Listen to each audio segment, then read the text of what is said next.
Zhang Dongsun was a Chinese philosopher and public intellectual and political figure. He was born in the year 1886 in Han County in Zhejiang in the Qing Empire. He died in the year 1973 in Qincheng Prison in Changping near Beijing in China. He lived through the fall of the empire. He lived through war and foreign invasion. He lived through revolution and the building of new regimes. His life moved across one of the most turbulent centuries in Chinese history. He became a professor of philosophy and China studies at Tsinghua University. He also taught at Yenching University. He founded and edited a literary and philosophical monthly journal at the Tsinghua campus between 1935 and 1937. This journal was called Wenj Yukan. Through teaching and writing he became one of the leading philosophers in China in the 1920s and 1930s and 1940s. As a young man he traveled to Japan as an overseas student. There he studied the philosophy of Immanuel Kant. He tried to reinterpret Confucianism along Kantian lines. He asked how Chinese classical thought could be read through modern critical philosophy. He studied modern logic and scientific thought. He began to ask how Chinese ideas and Western ideas could speak to each other in a serious way. He took part in famous debates about the relative merits of science and metaphysics. Some thinkers argued that science alone should guide modern China. Other thinkers defended metaphysics and deeper questions about reality and value. Zhang allied himself with the then fashionable metaphysics of Henri Bergson. He studied Bergson's ideas about time and change and creative evolution. He also became well known as an exponent of the philosophy of Bertrand Russell. He accompanied Russell on a tour of China in the year 1920. He helped present Russell's logical and analytical philosophy to Chinese audiences. He used these encounters to think about how logic and science could be connected to Chinese views on life. From this work grew one of his most important contributions. Scholars describe it as structural epistemology and pluralist epistemology. Epistemology is the study of how we know anything. Structural means that we focus on relations and patterns and structures. Pluralist means that there can be more than one valid way of structuring knowledge. For Zhang Dongsun, the human mind does not simply copy reality. The mind is not a passive mirror. The mind is an active builder of meaning. The mind organizes what it receives. The mind creates meaning by connecting things through relations. We do not only see isolated objects. We see before and after. We see cause and effect. We see near and far. We see similar and different. We see part and whole. We see right and wrong. All of these are relations that our mind uses to shape experience. So for Zhang, knowledge is not a passive reflection. Knowledge is an active construction. We build our picture of the world through concepts and through structures of relations. We use language and logic to hold these structures together. We never see reality in a pure raw form. We see reality through the forms that our thinking gives it. He argued that comprehension and analysis and transmission of reality are based on diversely structured social and political contexts. He argued that different cultures use different categorical and essential postulates. He saw culture as an entity composed of many specific discourses and relations. These discourses interweave and depend on each other. They form different cultural backgrounds. These backgrounds appear in specific culturally determined structures of language and logic. Because of this, he argued that logic and knowledge are culturally conditioned. He did not say that anything is true. He did not say that truth is only a matter of taste. He said that the tools we use to think are shaped by our culture. Our basic categories are not neutral. Our ways of drawing lines between things are not neutral. Our sense of what is obvious is not neutral. All of these grow inside a cultural field. This work is known as cultural epistemology and intercultural methodology. He is recognized as one of the first Chinese theoreticians working in the field of intercultural methodology.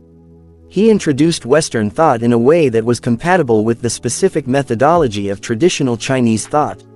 He treated culture as a network of discourses and relations. He showed how different cultural backgrounds manifest themselves in different structures of language and logic. He explained the role of traditional elements in his cultural epistemology.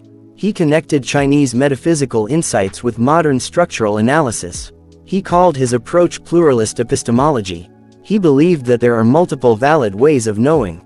He believed that different cultures can develop different epistemological structures. He did not reduce all knowledge to one single model. He tried to respect diversity while still searching for clarity. Because he saw knowledge as construction and structure. He was careful with claims that present truth is fixed and untouchable. He was critical of metaphysical systems that demand obedience without examination. He was critical of religious authority that blocks inquiry and questioning.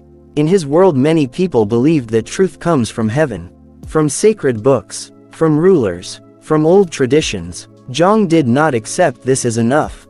For him, truth must be tested. Ideas must be examined, beliefs must be questioned, claims must be open to verification. Science is one strong way to test claims. Experience is another way, careful reasoning is another way, dialogue between cultures is another way. He saw science as a method that checks statements against the world. He saw philosophy as a method that checks concepts and arguments. He saw cultural comparison as a method that checks our hidden assumptions. Together, these methods form a wider practice of verification. In his writings, he explored how Chinese metaphysics could be understood as non-metaphysics in a special sense. He engaged with discussions about Confucian and Taoist insights into the nature of reality. He showed how these insights could be read without turning them into rigid dogma. He treated them as flexible ways of structuring experience. He also wrote about logic. He discussed universality and particularity of logic.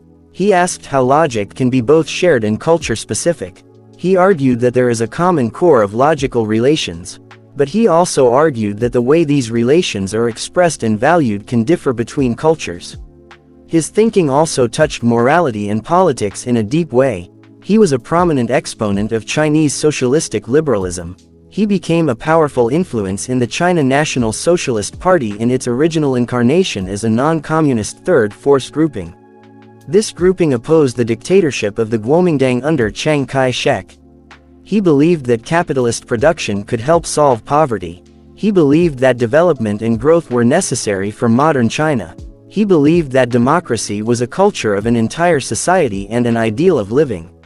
He saw democracy as a norm of politics that offered hope for the future of China.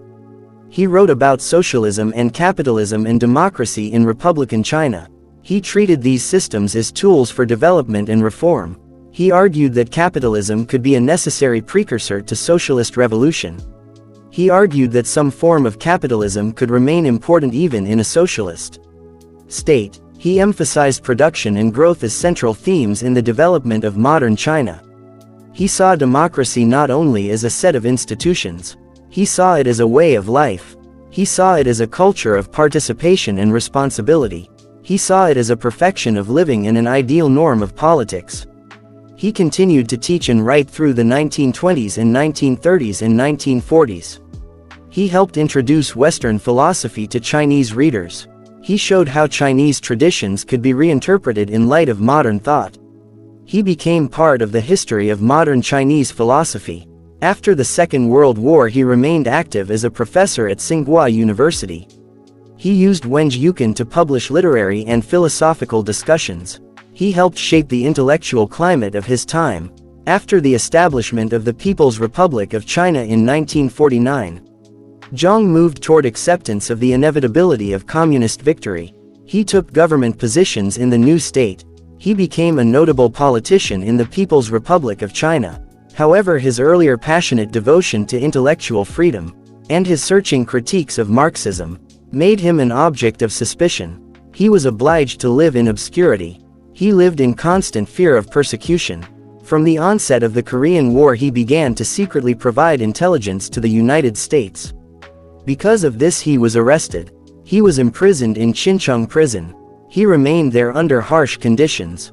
He died in prison in 1973. His criticism of cynicized Marxist ideologies marked him as a political dissident. He was consigned to oblivion for several decades. His name was pushed aside. His work was neglected. He was remembered more as a political problem than as a philosopher.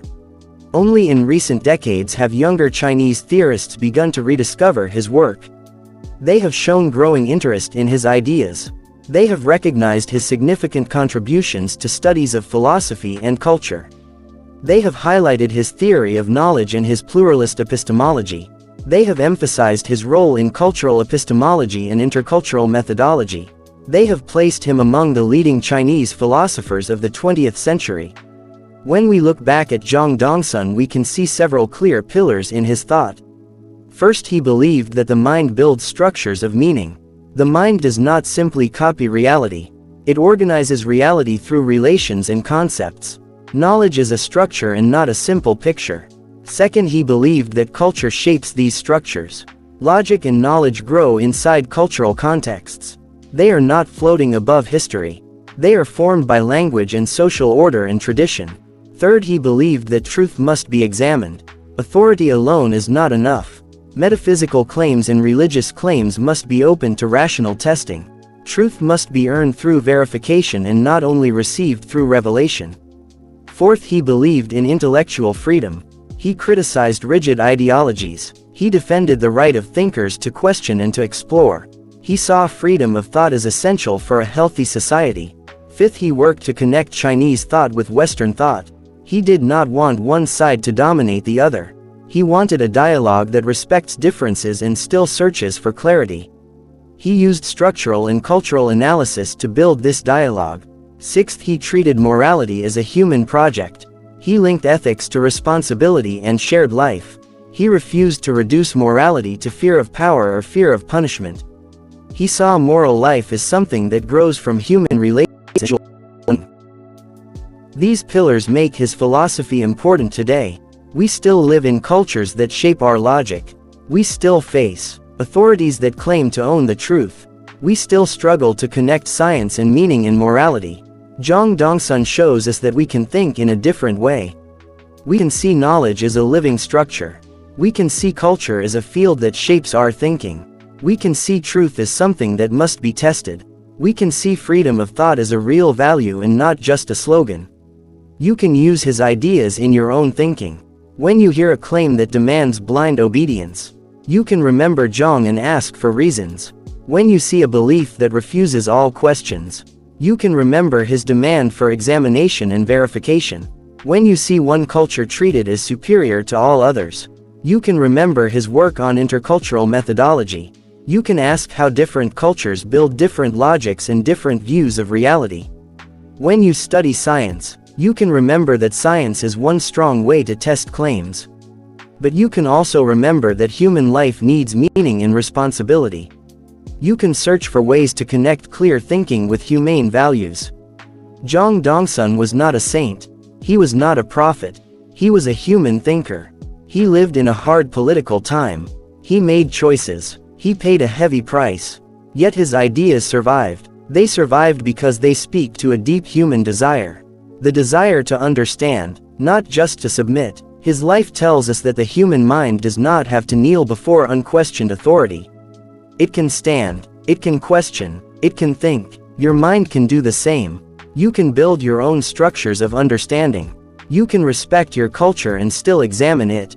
You can listen to tradition and still ask for evidence. You can search for truth as something to be earned through reason and experience. This is a lasting message that we can draw from the work of Zhang Dongsun.